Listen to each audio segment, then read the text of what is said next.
집값과 전세가 하락세가 지속되면서 강남 4구에 역전세 난 우려가 심화되고 수도권까지 깡통주택이 속출하고 있습니다. 부동산 시장 한파가 대출 불실로 전이될 우려가 커짐에 금융당국은 실태 파악에 나서기로 했습니다. 지난해 국내 은행의 대출 금리와 예금 금리 간 차이가 5년 만에 최대로 벌어졌습니다. 이에 따라 은행들의 이자 수익만 40조 원에 육박했습니다. 다음 달 1일 무역 협상 휴전 시한을 3주 앞두고 미중이 오늘부터 베이징에서 협상을 재개합니다.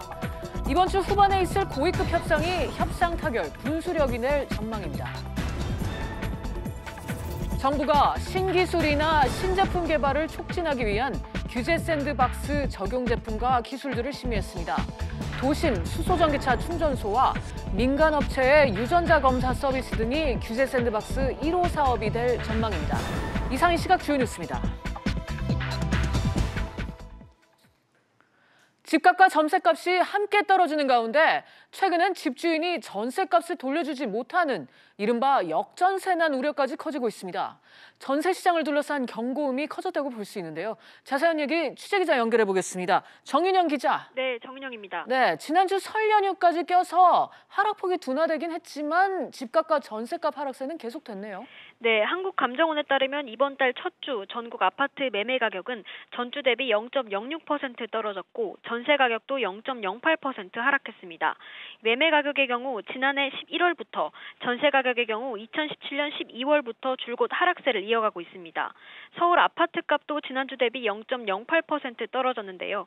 전세값은 0.18% 떨어지면서 전국 광역시도 가운데 하락폭이 가장 컸습니다. 네, 정 기자, 아파트뿐만 아니라 오피스텔 가격도 꺾였다고요? 네, 꾸준한 상승세를 이어오던 서울 오피스텔 매매 가격이 지난달 처음으로 꺾였습니다. 지난달 서울 오피스텔 매매 가격 지수는 102.02로 전달 102.15보다 0.13포인트 떨어졌습니다. 이 매매 가격 지수란 2017년 12월 매매가를 100으로 잡고 변화값을 측정한 지표를 말합니다. 이 오피스텔은 주로 임대를 목적으로 하는데요. 공급은 많은데 수익률이 떨어지다 보니 투자 심리가 위축된 것으로 분석됩니다. 네, 집값과 전세값 동반 하락세가 지속되면서 역전세난과 깡통전세 우려가 커지고 있죠. 네, 집주인이 세입자에게 보증금을 제대로 돌려주지 못하는 역전세난이 나타나고 있습니다. 주택 경기 상황이 안 좋은 데다 입주 물량까지 큰 폭으로 증가했기 때문인데요. 특히 서울 송파구 등의 대규모 단지가 입주를 시작하면서 전세 시장에 쏟아져 나온 수천 가구 신규 물량이 전세값을 더 떨어뜨렸습니다. 지방의 경우 현 매매 시세가 2년 전 보증금 수준에도 못 미치는 깡통 전세가 나타나고 있습니다. 울산과 거제 등 구조조정으로 경기 침체에 시달리는 지방뿐 아니라 경기권에서도 깡통 전세가 속속 나오고 있습니다. 네, 그래서 금융당국이 실태 조사에 나섰다고요? 네, 역전세와 깡통전세가 세입자 피해나 전세대출 부실화로 연결될 우려가 커지고 있기 때문인데요. 금융당국은 상황이 심각해질 경우 집을 담보로 보증금 일부를 빌려주는 역전세 대출을 지원하거나 경매 유예 기간을 연장하는 방안 등을 검토하고 있습니다. 지금까지 보도국에서 전해드렸습니다. 전국 땅값 산정의 기준이 되는 표준지 공시지가가 내일 발표됩니다. 정부가 시세 반영률을 높이겠다고 밝혀왔던 만큼 많이 오를 것으로 예상이 되는데요. 취재기자 연결해 봅니다. 황인표 기자. 네, 황인표입니다. 네, 앞서 각 지자체가 파악한 상승률은 얼마나 됩니까? 서울이 14%로 가장 높았고요. 이어서 광주 10.7%, 부산 10.3%, 제주가 9.8% 순이었습니다. 전국 평균은 9.5%입니다. 이 서울 안에서는 강남구와 중구, 영등포구의 공시지가가 20% 이상 오를 것으로 전해졌습니다. 앞서 국토부는 조세 형평성 차원에서 시세 반영률을 대폭 끌어올리겠다고 밝힌 바 있습니다. 이에 따라 서울 명동 등 고가 지역의 공시지가가 전년도에 비해 100%, 그러니까 2배로 인상될 전망입니다. 하지만 일부 지자체들이 이번 공시지가 상승률이 너무 높다거나 낮다고 반발하고 있어서 최종 상승률은 조정될 수도 있습니다. 네. 그런데 황 기자, 지난 25년간 땅값 흐름을 보면 IMF와 글로벌 금융위기 여파가 최고조에 달했던 1998년과 2008년을 제외하면 매년 올랐다면서요? 네, 국토부의 지가 상승률을 분석한 통계인데요. 앞서 지난 1997년 외환위기 여파로 이듬해 98년에 전국 땅값이 마이너스 13.6%로 크게 떨어졌습니다. 이후 땅값이 이제 보시는 것처럼 서서히 회복되다가 2002년엔 저금리 바람을 타고 유동자금이 부동산 시장에 몰리면서 1년 만에 9% 가까이 상승한 것으로 나타났습니다. 이후 2008년엔 금융위기 여파로 0.3% 마이너스 소폭 떨어지기도 했는데요. 이후 매년 1, 2% 상승률을 보이던 땅값은 2017년에 3.9% 그리고 지난해에는 4.58% 오르는 등 최근 들어 상승세가 커지고 있는 것으로 나타났습니다. 특히 2013년 이후에는 세종시와 제주도 등 개발 호재가 많고 사람이 몰리는 곳의 땅값이 서울 등 대도시의 땅값보다 더 많이 오른 것으로 조사됐습니다. 지금까지 보도국에서 전해드렸습니다. 정부가 부동산 중개 수수료, 이른바 복비를 낮추는 방안을 검토하고 있습니다. 이번에 수수료가 개편되면 4년여 만인데요. 어떤 식으로 바뀌는 건지 취재기자 연결해 알아보겠습니다. 이한승 기자. 네, 이한승입니다. 네, 부동산 중개 수수료 어떻게 바뀔 걸로 예상됩니까? 네, 일부 구간의 수수료를 낮추는 쪽에 초점이 맞춰질 것으로 보입니다. 정부가 마지막으로 부동산 중개 수수료를 개편한 게 지난 2014년 말이었거든요. 그때 개편이 되면서 실거래가가 6억 원 이상 9억 원 미만인 주택에는 최대 0.5%, 9억 원 이상인 주택에는 최대 0.9%의 수수료가 매겨지게 됐습니다. 그런데 이번에는 9억 원 이상 주택 요율이 현행 최대 0.9%에서 최대 0.5% 수준으로 하향 조정되는 방안이 검토되고 있는 것으로 알려졌습니다. 이에 대해 기획재정부의 한 관계자는 개편을 검토 중인 것은 맞지만 구체적으로 확정된 것은 없다고 밝혔습니다. 네, 그런데 왜 지금 개편이 검토되고 있는 거죠? 최근 들어 고가주택의 기준이 달라졌기 때문인데요. 정부가 2014년 말 부동산 중개 수수료를 개편할 때 소득세법상 고가주택의 기준이 6억 원에서 9억 원으로 상향 조정됐다는 점을 근거로 6억 원과 9억 원을 수수료의 기준으로 잡았는데요. 매매가가 9억 원을 넘는 주택 비중이 크지 않기 때문에 시장에 미치는 영향이 제한적일 것으로 봤던 겁니다. 하지만 지난해 9.13 대책 발표 당시만 해도 9억 원 이상 아파트가 서울 전체 아파트의 26%를 넘어설 정도로 최근 집값이 많이 올랐습니다. 그러자 이제는 현실을 감안해서 요율을 다시 수정해야 한다는 목소리가 높아지면서 개편에 힘을 실어주고 있습니다. 지금까지 SBS CNBC 이한승입니다. 경기 침체와 최저임금 인상 등의 영향으로 실업자의 구직 활동을 지원하는 지난달 구직급여 지급액이 역대 최고 수준을 기록했습니다. 취재기자 연결해 알아보겠습니다. 김한진 기자. 네, 김한진입니다. 네, 지난달 구직급여 지급액 얼마나 늘었습니까? 네, 지난달 구직급여 지급액은 6,256억 원으로 지난해 같은 기간보다 1,747억 원, 비율로는 39%가 늘었습니다. 이렇게 구직급여가 급증한 이유는 우선 최저임금 인상으로 정부가 지급하는 구직급여액 자체가 높아졌기 때문인데요. 구직급여는 최저임금의 90% 수준에서 실제 일한 시간을 곱하는 방식으로 하한액이 결정되는데 올해 최저임금이 8,350원으로 지난해보다 10.9% 오르면서 구직급여 하한액도 6만 120원으로 5,900원 오른 게 영향을 미쳤습니다. 네. 그런데 구직급여 지급액만 늘어난 게 아니라 실제로 실업자 수도 많이 늘었다고요? 네, 구직급여를 받기 시작한 사람이 지난달에만 17만 1천여 명을 기록했는데요. 이는 통계를 작성하기 시작한 지난 2013년 이후 최대치입니다. 고용 상황이 악화되면서 구직급여 신청도 자연스레 늘어난 셈인데요.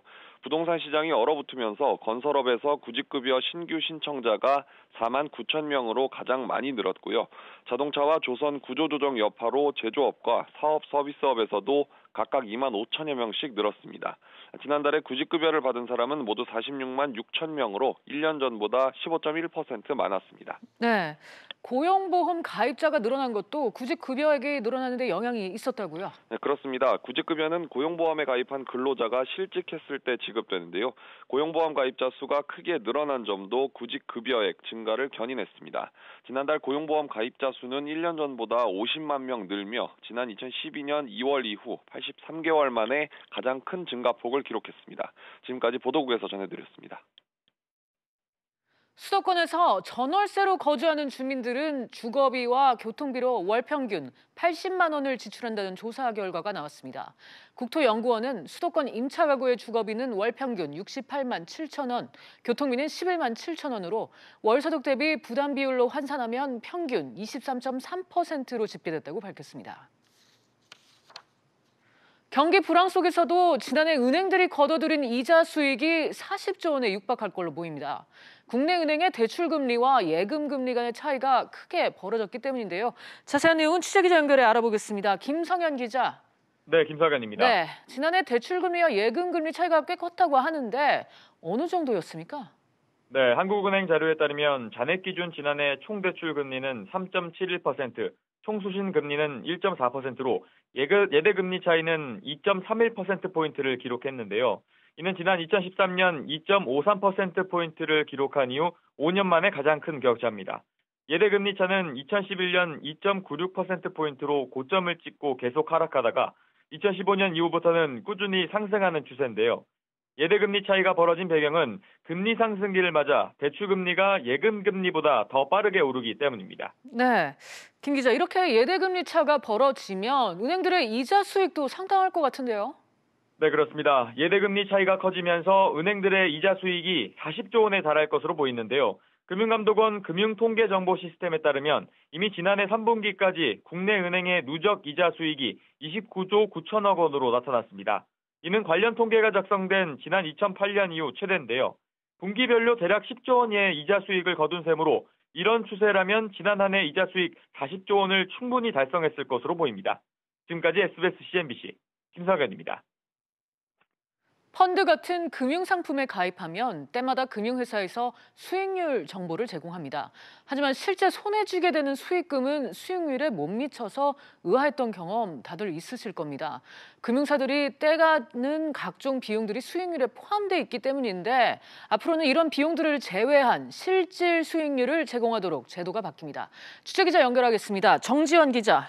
네, 정주환입니다. 네, 실질 수익률은 어떻게 산출되는 겁니까? 네, 지금까지 금융회사에서 제공하는 정보는 판매 수수료 등 실제 수익률에 영향을 미치는 비용이 반영되지 않았습니다. 혹은 금융사마다 수익률 정보 제공 양식이 다르고 복잡해 소비자들이 실질 수익률을 파악하기 어려운 경우가 많았는데요. 앞으로는 금융사들이 납입 원금과 수수료, 연평균 수익률 등 소비자가 궁금해하는 세부 정보들을 분리하고 표준화해 소비자에게 제공해야 합니다. 보험의 경우 수익률 제시 기준이 펀드와 달라 혼란을 줬는데 이 역시 통일하기로 했습니다. 가령 펀드는 원금을 0%로 놓고 수익률을 따지지만 보험은 원금을 100%로 놓고 수익률을 매깁니다. 그래서 같은 1%의 수익률이 나더라도 펀드는 수익률을 1%로 표기하고 보험은 101%로 표기하는 방식이죠. 앞으로는 보험 수익률도 펀드와 같은 기준으로 바뀝니다. 네, 바뀌는 실질 수익률 정보는 어떤 방식으로 제공이 될까요? 실질 수익률은 금융회사가 주기적으로 제공하는 운용실적 보고서에 추가되는데 보고서 첫 장에 표준화된 양식의 표준 요약서를 추가해 제공합니다. 펀드, 저축성 보험, 변액보험 등 모두 같은 양식을 사용합니다. 개선된 실질 수익률 제공 방안은 올해 마지막 날부터 모든 펀드, 저축성 보험, 변액보험, 연금 저축 등에 일괄 적용됩니다. 지금까지 SBS CNBC 정주환입니다. 일반적으로 경기가 꺾일 때 높아지는 제조업 재고율이 외환위기 이후 가장 높은 수준을 기록했습니다. 제조업 재고율은 지난해 10월 106.9%를 기록한 이후 3개월 연속 상승해 같은 해 12월 116%까지 올랐습니다. 반면 제조업 평균 가동률은 같은 달 72.7%로 8개월 만에 최저 수준을 나타냈습니다. 미국과 중국이 다음 달 1일 타결 시한을 앞두고 있습니다. 오늘부터 베이징에서 무역 협상이 재개가 됐는데요. 자세한 내용은 취재기자 연결해 알아보겠습니다. 최나리 기자. 네, 최나리입니다. 네, 미중이 오늘 차관급 협상을 시작한다고요? 네, 제프리 게리시 미국 무역대표부 부대표를 비롯한 차관급 협상단이 베이징에서 중국 측과 통상 현안에 대한 실무 논의에 나섭니다.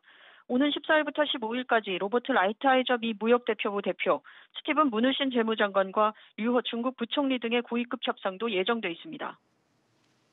네, 극적 합의를 이끌어낼 수 있을까요? 어렵다는 의견이 우세합니다. 앞서 미중 고위급 협상단은 미국 워싱턴에서 지난달 30일부터 이틀 동안 지식재산권 보호와 무역 불균형, 기술 이전, 관세, 비관세 장벽 등 다양한 논의를 펼쳤는데요. 당시 중국은 미국산 제품 수입 확대와 지재권 보호 강화 등을 약속했지만 미국은 중국의 첨단 기술 육성 정책인 중국 제조 2025를 포기할 것을 요구했습니다. 이처럼 양국의 주장이 팽팽하게 맞서고 있는 데다 이달 말로 예정됐던 미중 정상회담이 이미 무산된 상황인 만큼 만큼 합의에 이르기까지 난항이 예상됩니다. 네, 미중 간의 무역 협상 우리 경제에도 큰 변수이지 않습니까? 네, 미중이 합의에 이르지 못하고 무역전쟁 긴장감이 높아지면 글로벌 통상 환경의 불확실성이 계속되게 됩니다. 이렇게 되면 우리 경제는 수출 의존도가 높은 만큼 경제 회복을 낙관할 수 없습니다. 다만 현재까지 미중 양국 간 극적 합의는 불투명한 것으로 점쳐지고 있지만 무역전쟁 재개를 막기 위해 협상 마감 시한이 연장될 수 있다는 전망이 나오고 있는 상황입니다. 지금까지 SBS CNBC 최나리입니다. 신기술과 관련한 상품이나 서비스를 개발하는 기업에 일정 기간 규제를 면제해주는 규제 샌드박스 1호 대상이 오늘 선정됩니다. 정부는 최종 결정을 앞두고 현재까지 접수된 규제 사례에 대한 검토를 진행했는데요. 자세한 소식 취재기자 연결합니다. 안지혜 기자. 네, 대한상공회의소에 나와 있습니다. 네, 규제 샌드박스 1호 선정을 앞두고 최종 회의가 진행됐다고요? 네, 규제 샌드박스 대상 선정을 위한 제1차 산업융합규제특례심의회가 오늘 오전 대한상의에서 열렸습니다. 규제 샌드박스 최종 의사결정기구인 규제특례심의회는 성윤모 산업통상부 장관을 포함해서 12개 부처 차관과 민간 전문가 위원 등으로 구성됩니다. 성 장관은 회의 시작 전 인사말을 통해서 혁신적인 제품이 시장에 진출하는데 과거의 규제가 걸림돌이 된다면 개선해야 한다면서 반드시 필요한 규제와의 합리적인 접점을 찾아내겠다고 밝혔습니다. 네, 구체적으로 오늘은 어떤 안건들이 논의됐습니까? 네, 오늘 심의회에서는 도심 내 수소 충전소 설치와 유전자 검사를 통한 질병 예측 서비스, 버스 디지털 광고, 또 전기차 충전용 과금형 콘센트 등 모두 4개 안건에 대한 규제 특례 여부가 논의됐습니다. 산업부는 앞서 지난달 17일부터 규제 샌드박스 신청 사례를 접수받았는데 현재까지 10건이 넘게 접수됐습니다. 이 가운데 접수 순서와 또 기술 출시 시급성에 따라 이번 1차 승인 대상이 추려진 겁니다. 네, 심의의 결과는 언제 발표될까요? 네, 성 장관은 오늘 오후 2시에 심의 결과를 직접 발표할 예정입니다. 정부가 규제 샌드박스를 적극적으로 추진하고 있는 만큼 대부분 안건이 통과될 것으로 보입니다. 지금까지 대한상의에서 SBS CNBC 안지혜입니다. 금융당국이 업체당 1,000만 원, 비부동산인 경우 2천만 원으로 제한된 P2P 금융에 대한 개인 투자 한도를 P2P 시장 전체에 대한 총 한도로 통합하는 방안을 추진합니다.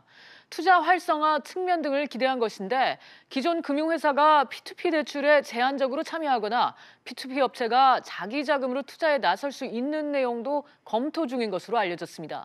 지난해 말 기준 P2P 누적 대출액은 4조 8천억 원으로 2년 만에 4조 원 이상 크게 늘었습니다. 신성장 동력 원천기술심의위원회, 용어조차 낯선 이 위원회를 두고 기획재정부와 산업통상자원부가 적잖은 신경전을 벌였다고 합니다. 밥그릇 싸움으로 비춰지면서 여론이 싸늘하자 결국 내부 조율 끝에 공동으로 위원회를 운영하기로 했다고 하는데요. 자세한 얘기 취재기자 연결해 알아보겠습니다. 정인아 기자. 네, 정인아입니다. 네, 이름은 그럴듯하고 꽤 중요한 위원회인 것 같은데 구체적으로 이 위원회가 하는 역할이 뭡니까? 네, 신성장동력 원천기술심의위원회는 기업이 신청한 연구 및 인력개발 비용과 시설 투자 금액이 신성장 분야 연구개발 세액공제 대상에 포함되는지를 심의하는 곳입니다.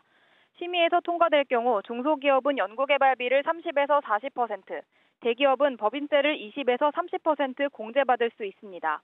막대한 세금을 돌려받을 수 있다는 점에서 매우 중요한 자리입니다. 해당 위원회는 당초 산업부가 소관하고 있었는데요. 지난달 8일 기재부가 조세특례제한법 시행령 일부 개정령안을 입법 예고하면서 연구개발심의위를 이관하겠다고 밝혔습니다. 네, 그러니까 기존의 산업부 소관이었던 위원회를 기재부가 이관하겠다고 하자 산업부에 반발이 있었던 거군요. 네, 그렇습니다. 기재부 관계자에 따르면 세액공제를 신청하는 기업 쪽에서 심의 결과에 대해 불만이 쌓인 상황이었다고 합니다. 때문에 세무조사를 시행하는 국세청에서 연구개발비와 관련된 사항을 심의하도록 해 납세자인 기업의 불만을 줄이려고 했다는데요. 반면 산업부는 신성장 기술의 여부를 판단하는 것은 산업부의 몫이라고 주장하며 반발했습니다. 결국 두 부처가 협의한 끝에 공동 운영으로 가닥을 잡게 됐습니다. 기재부 관계자는 심의기관이 두 곳으로 늘어났지만 심의 절차는 기존과 동일하다고 밝혔습니다. 다만 기업들 사이에선 산업부와 기재부, 양 부처의 눈치를 봐야 하는 게 아니냐는 이야기도 나오고 있습니다. 지금까지 SBS CNBC 정인아입니다. 앞으로 소상공인 피해 구제를 위한 대리점 분쟁 조정이 공정거래위원회뿐만 아니라 서울, 인천, 경기도 등 지방자치단체에서도 가능해집니다. 자세한 내용 취재기자 연결해 알아보겠습니다. 박연신 기자. 네, 보도국입니다. 네, 가맹점이나 대리점 분야 분쟁 조정 권한이 지자체에도 부여가 된다고요? 네, 그동안 전국 모든 가맹대리점주는 분쟁이 발생하면 서울 공정거래조정원까지 직접 와서 접수해야 했는데요. 앞으로는 공정위로부터 권한을 위임받은 지자체 분쟁조정협의회에서도 문제를 해결할 수 있게 됐습니다. 공정위는 오늘 국회 헌정기념관에서 서울시와 인천시, 경기도 등 3개 지자체와 가맹대리점 분야 분쟁조정협의회 합동출범식을 가졌습니다. 오늘 협의회가 출범하면서 수도권 대리점이나 가맹점주들은 서울까지 오지 않고도 현장과 가까운 지자체에서 보다 빠르고 신속하게 피해 구제를 받을 수 있을 것으로 보입니다. 네, 일단은 서울을 포함한 수도권 지역만 설치가 되는 거죠? 네, 그렇습니다. 공정위는 우선 수도권인 3개 지자체를 중심으로 협의회를 운영하고 성공적인 플랫폼으로 구축한 뒤 점차 늘려갈 계획이라고 밝혔습니다. 이들 3개 시도에는 현재 4,000개의 가맹본부와 12만 개의 가맹점이 위치한 것으로 나타났습니다. 수도권 내 가맹점주가 전체 시장의 50% 이상을 차지하고 있는 만큼 수도권 내 각 지자체 협의회에서 분쟁 조정을 통해 활발한 조정과 합의가 이뤄질 것으로 보입니다. 공정위는 분쟁 조정 기능 외에 기타 행정 업무도 넘겼는데요. 오늘 출범한 협의회는 지역 가맹본부 정보공개서의 등록이나 변경 신청 업무뿐만 아니라 정보공개서 관련 과태료도 부과할 수 있게 됐습니다. 지금까지 보도국에서 전해드렸습니다. 지난해 국내 포털 기업으로는 처음으로 네이버의 노조가 설립이 됐죠. 이 네이버 노조가 오늘 단체 행동을 공식 선언했습니다. 취재기자 연결해 보겠습니다. 김성훈 기자. 네, 김성훈입니다. 네, 네이버 노조가 포털 업체 중에서 처음으로 쟁의 행위에 나선다고요? 네, 노조는 방금 전 오전 11시 경기도 성남 네이버 본사에서 기자회견을 열고 단체 행동 돌입을 공식화했습니다. 오세윤 네이버 노조위원장은 20년간 네이버가 유니콘 기업으로 성장했지만 노동인권 인식은 20년 전에 머물러 있다며 이런 현실 개선을 위해 단체 행동을 선언한다고 밝혔습니다. 노조는 오늘 20일 본사에서 조합원들과 첫 공식 쟁의 행위에 나설 계획입니다. 다음 달 말에는 민주노총 화학섬유식품노조와 연대 행동에도 나선다는 방침입니다. 네, 김 기자, 노사가 이렇게 합의를 이루지 못한 이유는 뭔가요? 네, 노사는 노조 조합원 중 쟁의 행위에 참가할 수 없는 근로자, 즉 협정 근로자의 범위를 두고 입장 차이를 보이고 있습니다. 사측은 24시간 운영되는 온라인 서비스를 안정적으로 유지하기 위해서는 협정 근로자 지정이 반드시 필요하다는 입장입니다. 반면 노조는 노동법 위반 소지를 이유로 명문화를 반대하고 있습니다. 네, 단체 행동에 나선다면 노조가 파업에 들어가는 건가요? 네, 노조가 단체 행동을 공식화했지만 곧바로 파업까지 갈 가능성은 현재로선 낮습니다. 여전히 사측과 대화의 문은 열어놓는다는 입장입니다. 대신 다른 방식의 쟁의 행위를 할 것으로 예상됩니다. 노조 관계자는 IT 대표 기업인 만큼 조합원들과 특색을 드러낼 수 있는 다양한 방안을 검토하겠다고 밝혔습니다. 지금까지 SBS CNBC 김성훈입니다. 국내 대기업의 58%가 포괄임금제를 적용하고 있고 대상 직군은 일반 사무직이 가장 많은 것으로 나타났습니다. 한국경제연구원 설문에 응답한 195곳 중 113곳은 절반 이상의 근로시간 산정이 어렵다는 이유로 포괄임금제를 실시하고 있다고 답했고 일반 사무직 95%, 영업직의 64%가 적용받고 있다고 밝혔습니다. 증시 상황입니다. 국내 증시는 미중 고위급 협상을 앞두고 현재 혼조세 보이고 있습니다. 코스피 현재 0.1% 내림세 2,174포인트에 거래되고 있고요. 코스닥은 0.4% 오름세 731포인트에 거래되고 있습니다. 오늘 주목해보실 종목들 차례대로 보겠습니다. 우선 삼성전자가 하락세입니다. 작년 법인세로 16조를 냈다고 하는데요. 영업이익의 무려 30%를 세금으로 낸 셈이라고 합니다. 미국에서 역차별을 받고 있다는 소식이 올라오면서 현재 0.5% 내림세 44,550원에 거래되고 있습니다. 현대차와 기아차 같은 경우에는 각각 1%씩 오름세 보이고 있습니다. 지금 글로벌 전기차 판매량이 10위권에 첫 진입을 했다는 소식에 현재 양지수 모두 오름세 보이고 있고요. 다음으로 LG U+ 같은 경우에는 약세 보이고 있습니다. CJ 헬로 인수 소식이 올라오면서 LG U+는 2.56% 내림세 15,200원에 거래되고 있고 KB금융 같은 경우에도 지금 내림세 보여주고 있습니다. 지난 4분기 실적이 시장 전망치를 밑돌면서 현재 46,500원에 거래되고 있습니다. 마지막으로 HLB입니다. 현재 6% 강세 보이고 있는데요. 주요 암 치료제의 임상 본격화 기대감 속에 현재 오름세 보이고 있습니다. 지금까지 증시 상황이었습니다. 오늘 저희가 준비한 소식은 여기까지입니다. 시청해주신 여러분 고맙습니다.